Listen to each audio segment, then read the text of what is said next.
Ok, hoje eu vou falar sobre momento de força. Ok, vou mostrar, vamos voltar no momento lá no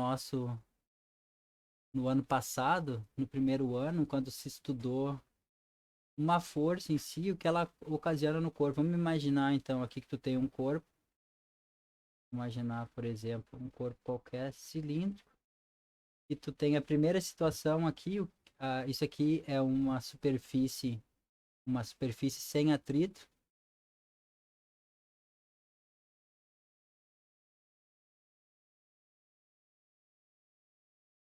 Superfície sem atrito.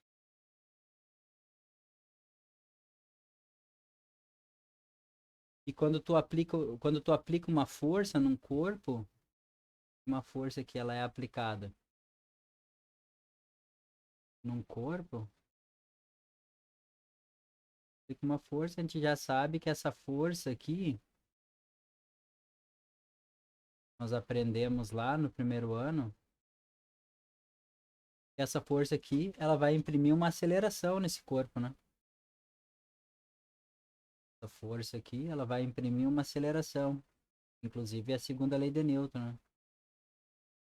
Vai ser igual a massa desse corpo vezes a aceleração, ou seja, ao aplicar-se uma força, ela vai gerar uma aceleração que é diretamente proporcional a essa força. Okidoki. Isso foi o caso um. Isso aqui, o que então, em outras palavras, ao aplicar uma força num objeto qualquer, o que vai ser gerado aqui é uma translação, não é? O objeto com o tempo, tu aplica a força, com o tempo o objeto se moverá. Nós chamamos isso em física de translação. Isso aqui vai ocorrer uma translação desse objeto, né?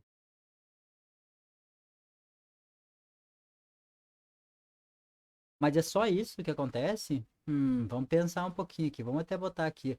Então, digamos que esse aqui seja o nosso tempo t0. Após o tu ter aplicado, vamos ser bem preciosistas. T0 igual a 0 segundos. Ok. Esse objeto aqui, após um determinado tempo, ele vai se mover, né? Aqui a massa M.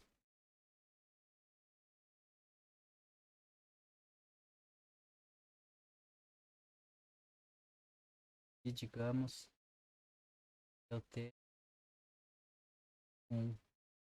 Isso aqui é diferente de zero, obviamente, né? Tempo no futuro. E esse objeto se moveu uma distância tal aqui. Não interessa que for, o que seja.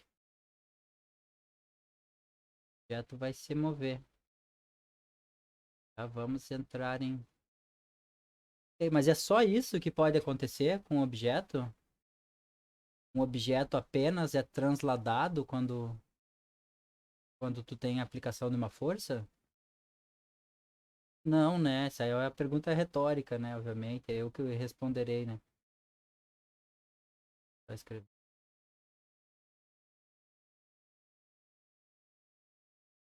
Obviamente que não, né, senhores? Outro fenômeno pode acontecer. Que fenômeno é esse? É o que eu farei, é o que eu responderei agora. Esse objeto, ele pode rotar, né? Ele pode sofrer uma rotação. Ah, mas é mesmo, professor. Quando eu tava lá tocando uma pedra, meu namorado, a pedra não apenas transladou, né? Essa pedra também rotou. E como eu sei. Ah, deixa eu deixar isso aqui. E como eu sei se esse objeto rotou ou não? Ah, mãe. Isso é bem simples, senhores. Se por um acaso, isso aqui é a situação 1, né? Caso 1, vamos botar aqui.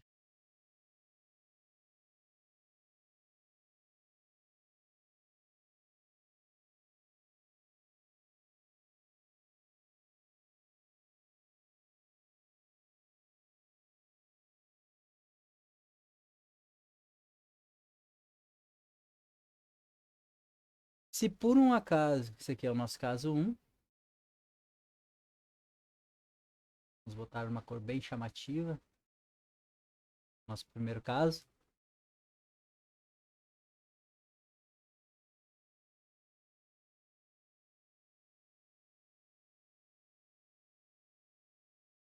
O nosso segundo caso.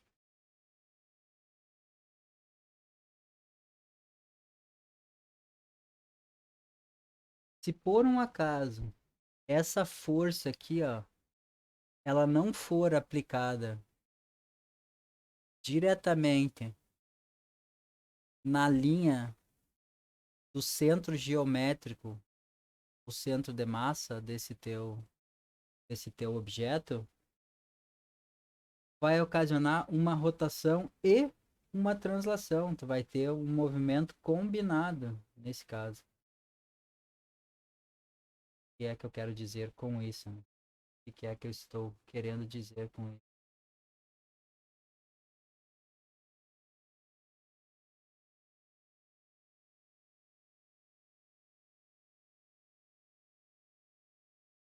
E eu estou querendo dizer com isso. Aqui nós temos no centro geométrico do objeto, nós temos algo chamado do centro de massa.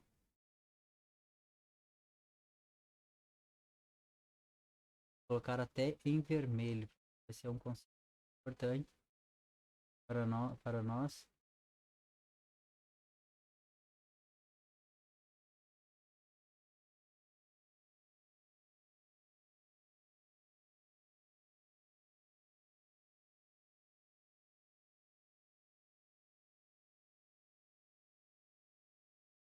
Esse aqui vai ser um ponto muito particular, que é chamado de centro de massa.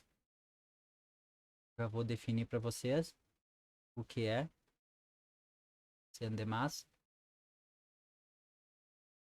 E esse segundo caso aqui que nós estamos estudando, traça a massa, colocar.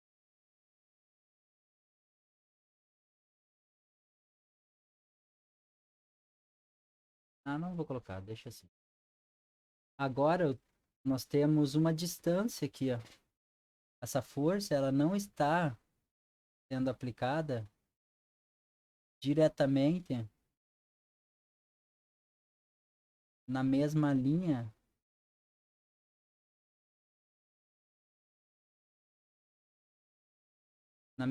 do centro de massa. Nesse caso aqui, quando tem uma força aplicada fora da linha do centro de massa, o teu objeto, ele não apenas vai transladar uma distância que eu coloquei aqui em azul, como também ele vai rotar, vou colocar aqui em outra cor, ele vai adquirir aqui, ó, um movimento de rotação. Esse objeto aqui vai rodar, ele vai girar um determinado ângulo. Aqui, digamos, que tu tenha uh, um ângulo θ zero, certo? Ele vai rotar aqui, ó, um determinado ângulo. Ou seja, isso aqui vai ser aquele ângulo inicial ali. Ah, digamos que aqui seja zero, tá? Deu o impulso. E aqui ele vai ter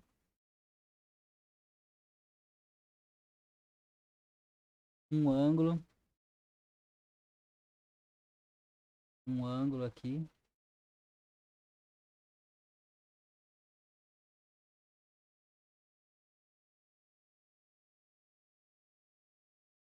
Obviamente diferente de zero, né?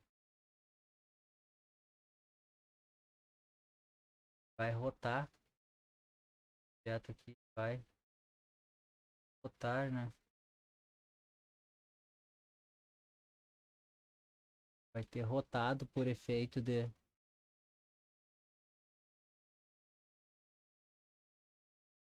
Por causa que essa força foi aplicada. Digamos que eu estou analisando esse ponto aqui, senhores. Eu vou marcar um ponto aqui para a gente entender que eu estou analisando um ponto aqui, ó, por exemplo, né, na periferia. Esse ponto, ele vai rotar. Vamos aqui, ó, ponto P. que é o nosso ponto P. Ele vai rotar um determinado tanto. Esse nosso caso, que é o caso mais particular, quando uma força ela é aplicada fora da linha do centro de massa de um objeto, do centro geométrico, ele vai gerar uma rotação e uma translação. Nesse caso aqui, nós tivemos o aparecimento de uma aceleração linear. Nesse nosso segundo caso aqui, tu vai ter uma aceleração linear e uma aceleração angular. Nós não trataremos disso agora. Quero tratar de outro assunto no momento. Mas nesse caso aqui, nós geraremos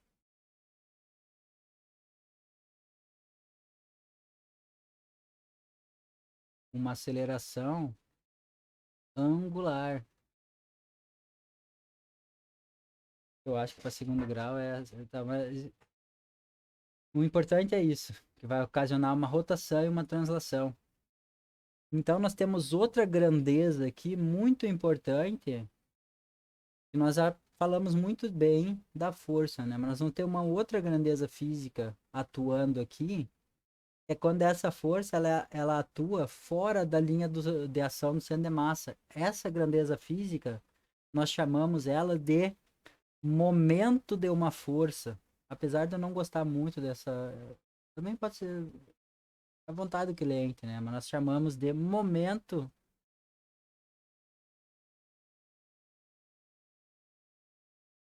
de uma força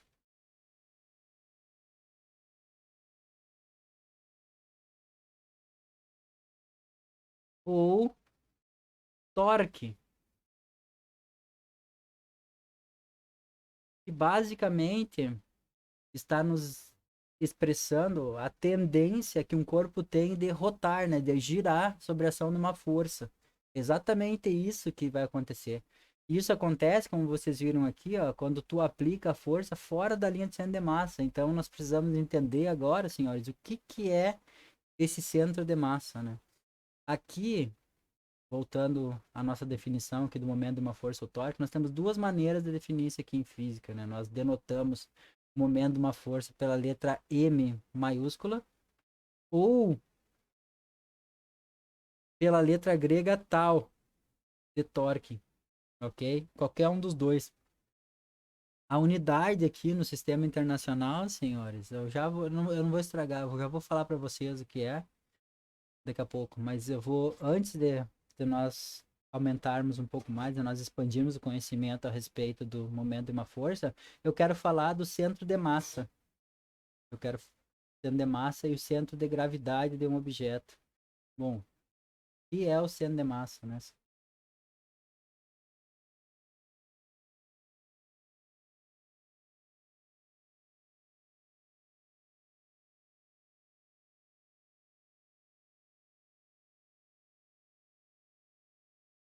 O centro de massa de um objeto qualquer, e nós chamamos isso em física, a abreviação que se usa em física aqui é cm, nós usamos C maiúsculo, M maiúsculo de centro de massa. Esse é o lugar geométrico, senhores, que a gente pode, que nós consideramos que toda a massa do corpo está concentrada naquele ponto.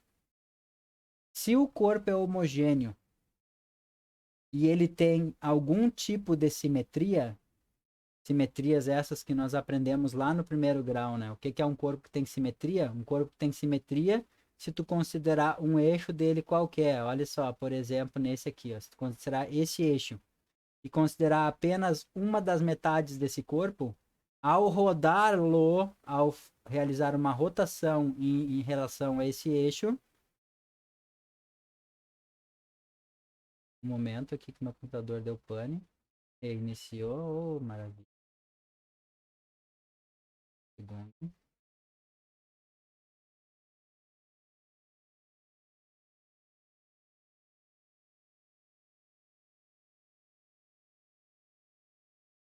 Ok, voltando.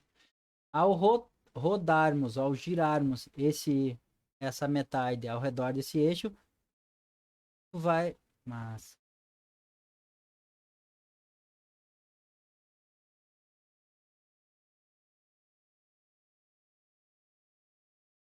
tá ajudando, né? Os programas da Microsoft. Tu vai ter, vai girar o corpo inteiro, né?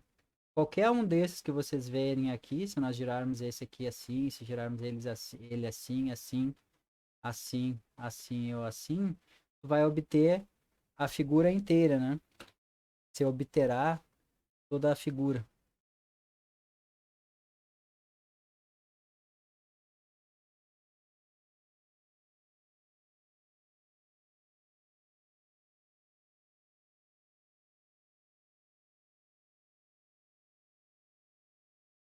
Caramba, isso aí deu um pane total aqui no meu computador. Não colaborou. Vou ter que gravar depois de novo, fazer isso.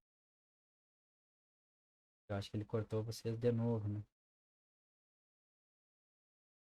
Vamos em frente.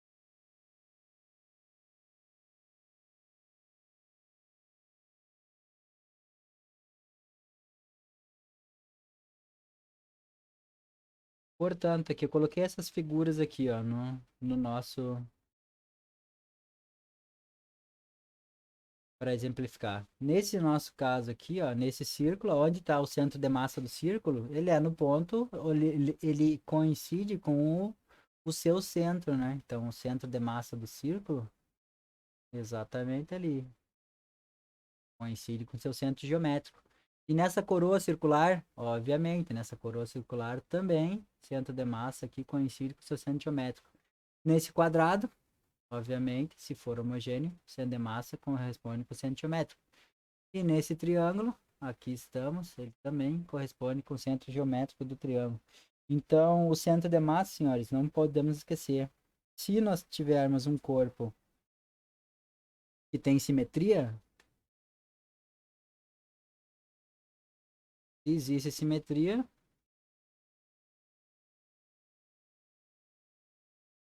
o centro de massa sempre vai estar no centro geométrico, né?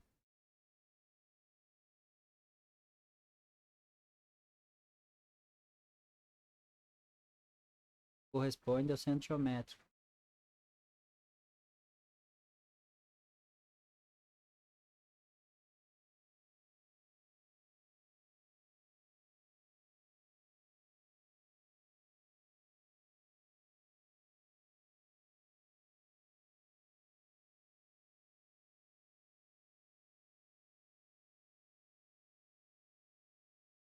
Corresponde ao centro geométrico. E o centro de gravidade, senhores. Ou seja, só para terminar aqui, ó, o centro de massa ele corresponde ao ponto em um corpo que tu pode considerar que toda a massa está concentrada naquele ponto, né? E quanto ao centro de gravidade? Bom, o centro de gravidade, senhores, se o corpo é homogêneo e tu está num campo gravitacional uniforme, o centro de gravidade e o centro de massa, eles coincidem. É o que eu coloquei nessa figura aqui, ó, figura bem de cima. Figura bem de cima aqui, ó. Se o corpo é homogêneo, tem uma distribuição de massa homogênea, e o campo gravitacional aqui, ó, representado por essas setas aqui, o campo gravitacional, ele também é uniforme, ele não varia, o centro de gravidade e o centro de massa, eles correspondem. Se o corpo, ó, é heterogêneo, senhores, certo? Se o corpo é heterogêneo, mas o campo gravitacional uniforme, ainda assim, o centro de gravidade e o centro de massa, eles coincidem. Se por um acaso o corpo se encontra em um campo gravitacional variável, ou seja, no caso de um corpo muito extenso, né? Muito extenso, afetado por um campo gravitacional de um planeta. Aí sim, daí nós temos o centro de massa e o centro de gravidade, eles não coincidirão, né? O centro de massa tem a ver com a distribuição de massa. E o centro de gravidade, ele tem a ver com o peso, né? Ele está relacionado com o peso do corpo. E o peso, como nós nos lembramos lá do primeiro ano, ele depende, né? da distância que tu está do centro do objeto que está ocasionando o teu campo gravitacional, né? Então tá. E como que nós determinamos a posição de centro de massa do corpos extensos e homogêneos?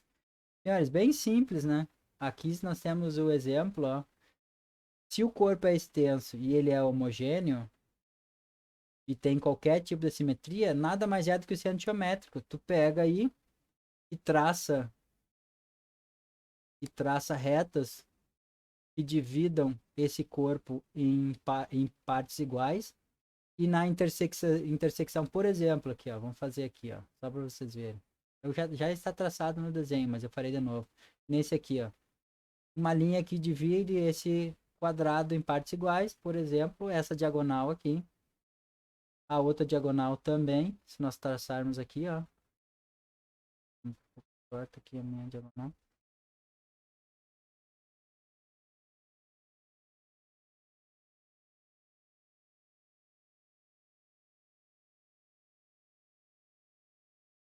No ponto de intersecção aqui, esse ponto de intersecção aqui é o centro de massa.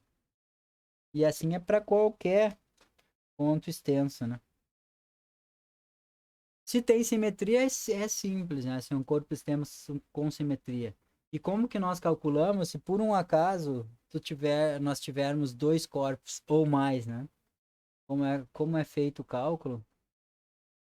No caso, nós tenhamos, por exemplo, massas pontuais, né? Como você calcula? Eu vou fazer aqui, por exemplo, o exemplo para duas massas apenas, mas é igual. O sistema é igual. Depois eu vou resolver um problema para vocês, vou generalizar esse conceito para mais de uma massa. Mas por enquanto eu vou resolver só para duas.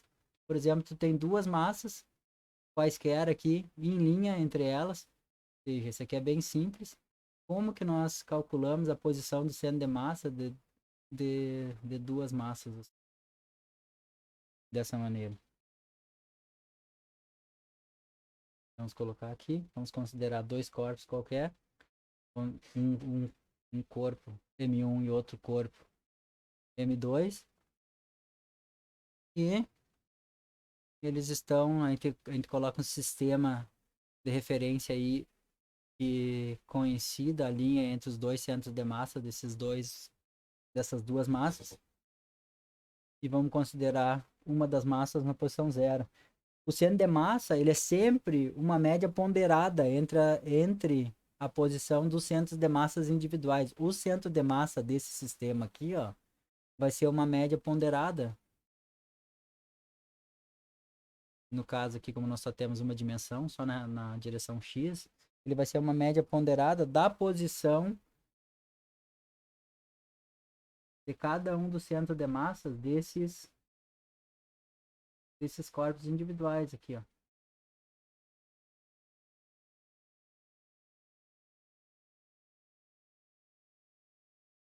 Eu vou fazer para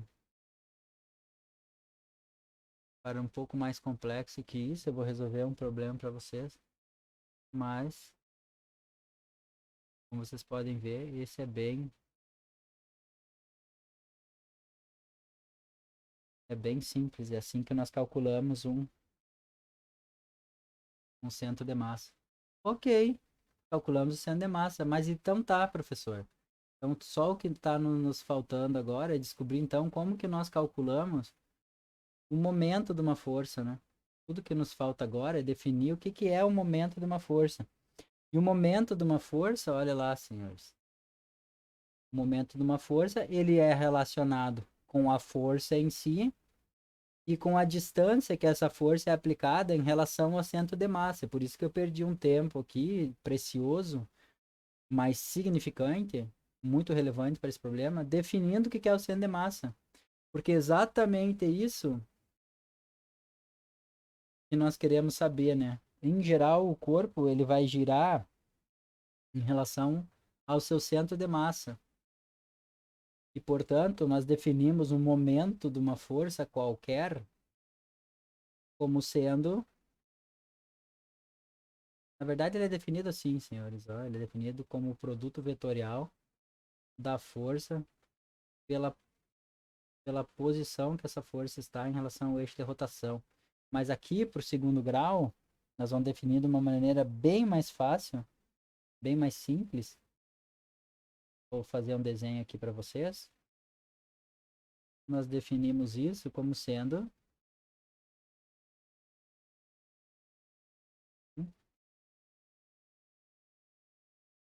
vamos imaginar um bem.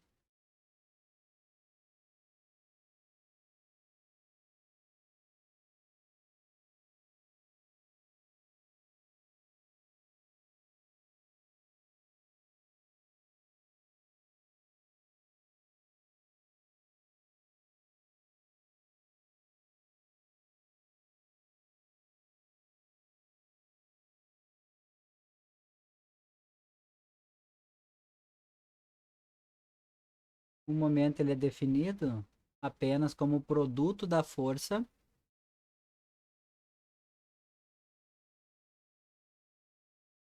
o produto da força vezes a distância que essa força está do ponto de rotação desse sistema. Agora eu vou imaginar aqui uma barra, ó, uma barra de comprimento L.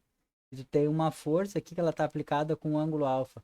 Aqui só te interessa a componente que é perpendicular aqui. Vou colocar aqui em azul aqui.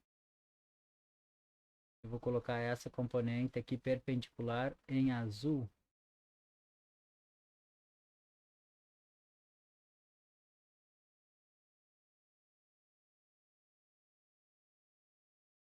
Só nos interessa essa componente aqui, ó, a componente perpendicular. A componente que está aqui paralela a essa barra vai comprimir essa barra aqui no caso, né? A componente aqui, ó, não vai fazer, ou seja, a componente que seria paralela a essa barra faria ela transladar e não ela rotar. Então sempre nos interessa a uma força qualquer aplicada no corpo, a componente que é perpendicular, né? Para ver o que vai causar a rotação. Essa componente paralela aqui, ó, a F paralela,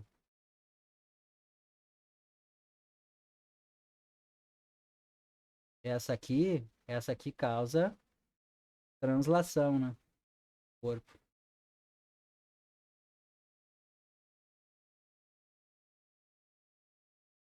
Está na mesma linha do ponto do eixo de rotação. A componente perpendicular, eu coloquei aqui em azul, essa aqui causa a rotação.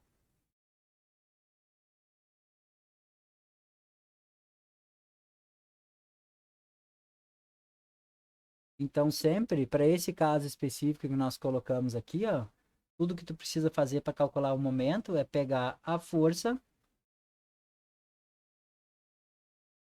multiplicar isso aqui pela distância aqui, ó, que ela tá do eixo de rotação, pela distância aqui, ó, do eixo de rotação, e multiplicar pelo seno do ângulo dessa força.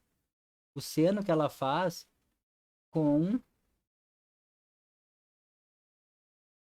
faz com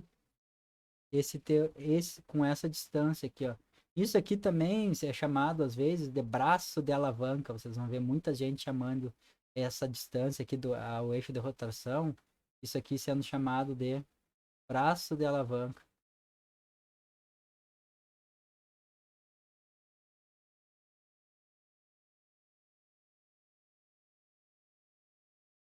Agora vamos ver a unidade, senhores. Unidade de força é Newton, unidade de distância é metros no sistema internacional. Seno não tem seno de alça que é um número, não tem nada, portanto, a unidade de momento é Newton vezes metro, unidade derivada.